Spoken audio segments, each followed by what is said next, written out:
Good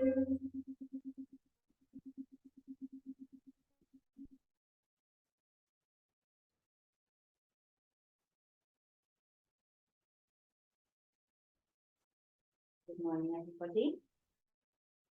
Welcome if you're enshrining with us, especially if you're here for the first time.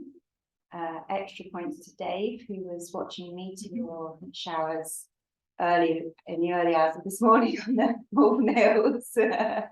Everyone else is in bed, Dave. And a very warm welcome to Ellie and Beth and Matt and Philip. Lovely to you all. Oh, I wish you were in the room with us. Maybe one day, all of you. Well, Philip, definitely. And so we always start practice with a short piece of writing by somebody who practices with us. So if you want to go away and write something, then we'll feature your writing next week or the week after. And we call them Dharma Glimpses after Bright Dawn Buddhist organization in America. And they just describe an everyday event that shows us something new that we didn't know before, some new insight, some fresh contact with the truth. And this morning we have a Dharma Glimpse by Maria, which Casper Linsell will read for me.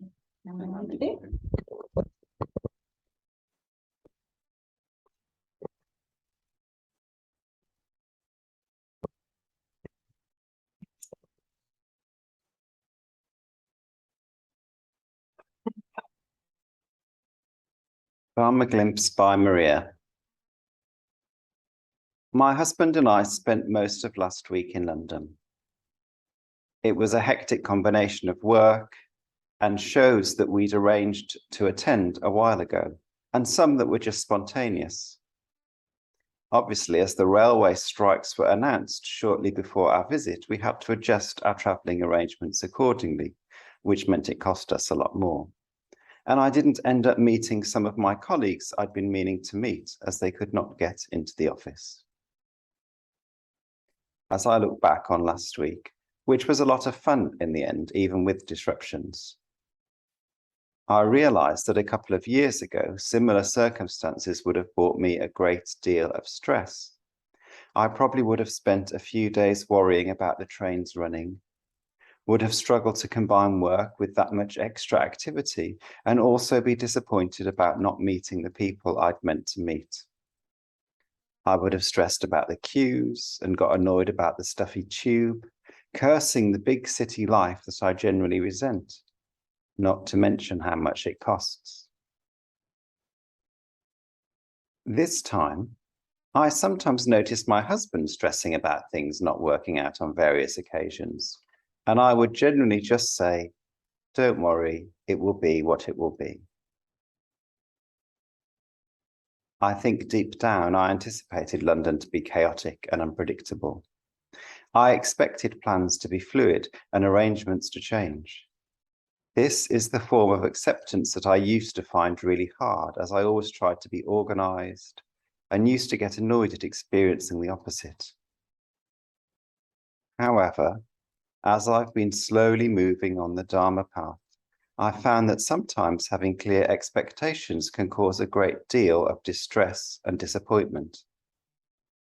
Even though having no expectations at all is a bit too much of a leap for me sometimes, I'm rather learning to expect the unexpected, kind of like a form of the suffering of change. I find facing the modern chaotic life much less stressful if I just accept that things will change and plans will sometimes fail, and some good may even come out of it. I even find London more agreeable with this kind of mindset. I'm just expecting it to be unpredictable. Namo me taboo.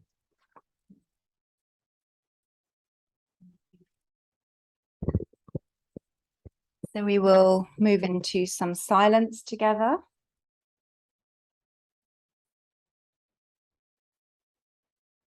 This morning, we will maybe do some listening as we sit.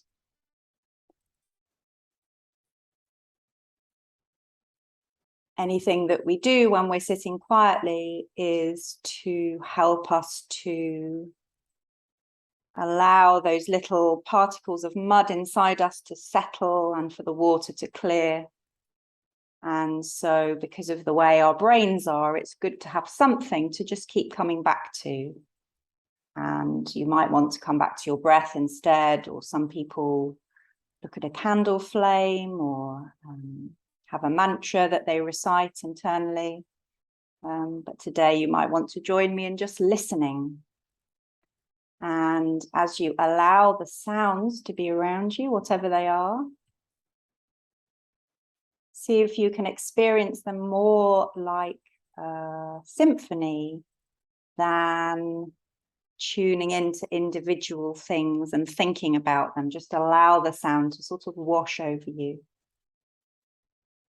And when your attention wanders, which will probably happen in maybe 3 or 4 seconds, just notice and allow your attention to return back to what's happening outside. And then after a while of sitting quietly, we'll begin chanting together. Today we will chant a form of Nembutsu, which is borrowed from Triratna tradition from my friend Puladi originally. And we're calling out to the Buddha of infinite light. The words are Om Ami Dewa Ri, and they're on your bit of paper if you want to check them when we start chanting Om Ami Dewa Ri. So do join in with us when you get the tune. Namo Me to Be.